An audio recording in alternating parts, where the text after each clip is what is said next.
shots, and we're not being attacked by other people. But if the gun is fired over and over, the barrel heats up. As it gets hotter, the breech is more likely to get clogged with gunpowder, leaving the bullet jammed inside. When the black powder burns, a lot of it is left behind as residue in the barrel. The drier and hotter it is, the harder this residue becomes, till you in fact end up with a coating inside the barrel, like icing on the cake. So all these highly machined precision fits are now fouled up solid by this cake of black powder. And there is another reason the bullets might have jammed. They were manufactured from a soft, pliable brass foil and were highly prone to damage. I mean, we've got 5 cases here, and you can see here the amount of damage that they received just in handling. The case had been damaged by dropping on the ground or smashing ammunition boxes open. The case is distorted and would jam on the way in. If a dented bullet got stuck in the barrel, there was only one way to get it out. The only tool a soldier had was his bayonet, which you'd have to remove from the front of a rifle and then use the point of it to try and pull or tear the cartridge case out. Time wasted as soldiers fixed their guns could have been just the break the Zulus needed to penetrate the British line.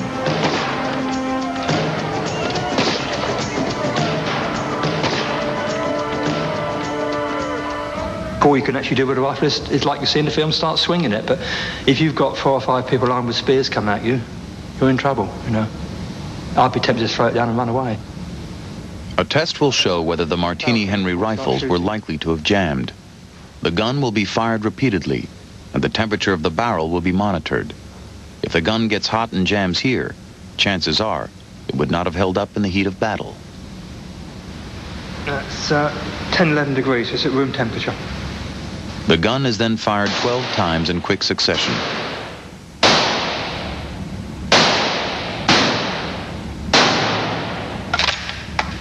The temperature of the barrel begins to rise.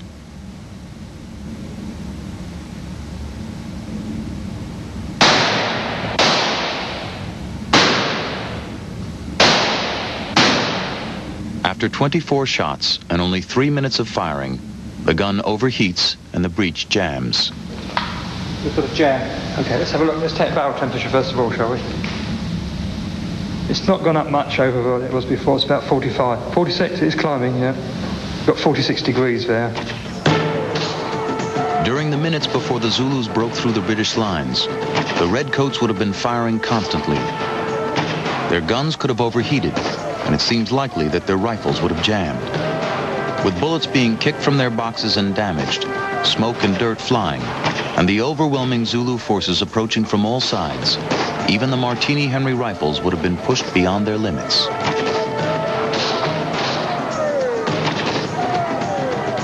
And there is evidence of one final breakdown in the British strategy that would have exacerbated the problems caused by the jamming barrels. The team has been searching for the spent rifle cartridges from the British guns. These cartridges fell at the feet of the soldiers as they fired, marking the location of the British front line. The history books have always said that the firing line extended from north to south, about 100 meters in front of the camp. But the team has found no cartridges along that line and have decided to look much further out, at least another 100 meters beyond the previously assumed line.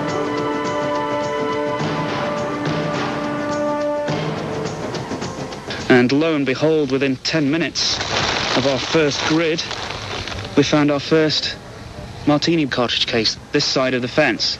Now, one cartridge obviously does not a firing line make, but the fact that we've got a single cartridge beyond the fence, this side of the fence, means that the firing line is somewhere out there, because you wouldn't get a single cartridge case in front of the firing line. This cartridge is a significant discovery. It seems to indicate that the British commanders had set up their defenses too far from the camp, forcing their soldiers to defend a much wider area of land. The only way to cover that amount of territory would have been to abandon their usual shoulder-to-shoulder formation and adopt a looser configuration with the soldiers spread several yards apart.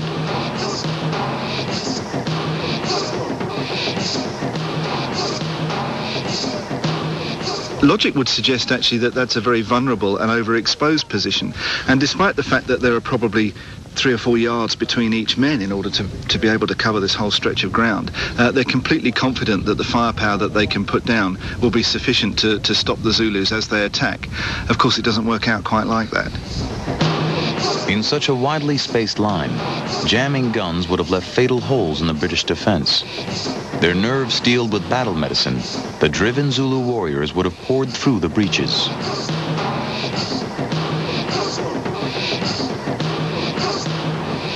You see, we had commandos too in olden days.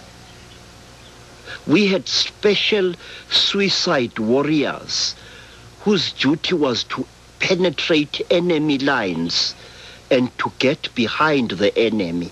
This is what happened at Isandlwana when a crack group of warriors went behind the English lines and were able to attack the English from behind.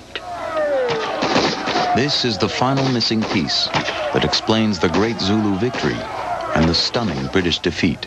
These men are not standing shoulder to shoulder. There are yards, feet between them. It becomes very obvious that once that firing line is actually overrun, the battle is over very quickly. These men are moving back very fast. They're not firing that much in the way of ammunition, not because they don't have it, but they don't have the damn time to fire it. And as soon as that thin line is broken, that thin red line, if you like, to use the old cliche, the game was a bogey. The investigation has shed much light on the Zulu success at Isandlwana. The smoke from the British guns and darkness from the eclipse made it difficult for the soldiers to hit the Zulus as they approached at high speed. With the redcoats spread too thin and their guns jamming, they were overwhelmed by a tide of well-armed warriors, buoyed by rituals and medicines, and experts in hand-to-hand combat. Once the Zulus reached the front line, the battle was all but over, and the redcoats could do little but run for their lives. And even there, they had little success.